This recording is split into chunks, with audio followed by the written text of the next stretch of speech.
এত বিভ্রান্তি, এত ধোঁয়াশা, এটা কল্পনাই করা যায় না।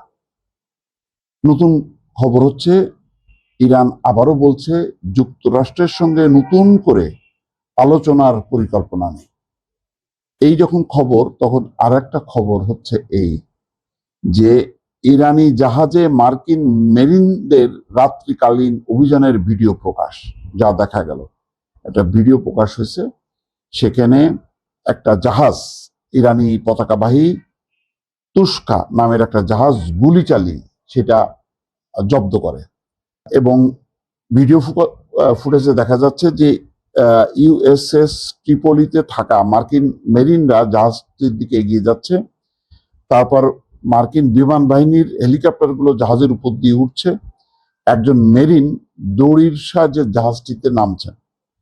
সেন্টকমের পক্ষ থেকে বলা হয় 6 ঘন্টা ধরে মার্কিন বাহিনীর একাধিক সতর্কতা উপেক্ষা করলে guided missile destroyer USS Spruance জাহাজটির ইঞ্জিন রুমে গুলি চালায় এবং ইঞ্জিনটা ফুটো হয়ে যায়। তখন জাহাজটা অচল হয়ে যায়, মেশিন বন্ধ হয়ে যায়।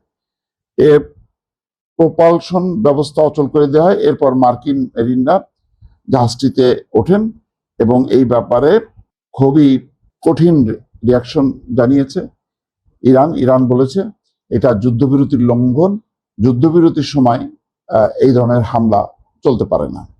আবার আমেরিকা বলছে যে যেহেতু অবরোধ তারা উপেক্ষা করছে। তো এই উত্তেজনার মাঝে ইসলামাবাদে কি আয়োজন হবে, কি বৈঠক হবে, যেখানে ঝাঁকে ঝাঁকে নাকি আমেরিকার বিমানগুলো তাদের নিরাপত্তা সরঞ্জাম, নিরাপত্তা বাহিনীর সদস্যরা নামছে ইসলামাবাদে। আর একদিকে বলা হচ্ছে যে জেডি ভ্যান্স নাকি আসবে না, কিন্তু বিবিসির যে খবর কিছুক্ষণ আগে দেখলাম, তাতে দেখা যাচ্ছে যে না, জেডি ভ্যান্স আসছে। তাহলে কি দাঁড়ালো? যে আবার দেখেন, সর্বশেষ খবর, মার্কিন যুদ্ধ জাহাজে ড্রোন হামলা চালিয়েছে ইরান। লেবাননে আবারও হামলা চালিয়েছে ইসরায়েল।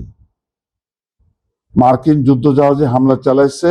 আবার এইদিকে বলা হচ্ছে যে মার্কিন ভাইস প্রেসিডেন্ট ইসলামাবাদে পৌঁছাবেন আজ সন্ধ্যায়। মানে তালগোল পাকায় যাচ্ছে। কি হচ্ছে? জেডি ভ্যান্স যাবে সন্ধ্যায়, ইরান কোথায়? আবার জেডি ভ্যান্স নিরাপত্তাজনিত কারণে আসতে পারবে না, এই কথা যখন বলছে ট্রাম্প নিজে, তখন আবার জেডি ভ্যান্স আবার আসছে। ওইদিকে পাল্টাপাল্টি হামলা চলছে। ইসরায়েল হামলা চালাইছে লেবাননে। তারপরে ইরানি জাহাজ আটকের আগে 6 ঘন্টা ধরে সতর্কতা জারি হয়েছে, তারপরে সেই জাহাজের মধ্যে নামছে। তারপর দেখেন যে মার্কিন যুদ্ধ জাহাজে ড্রোন হামলা চালাইছে।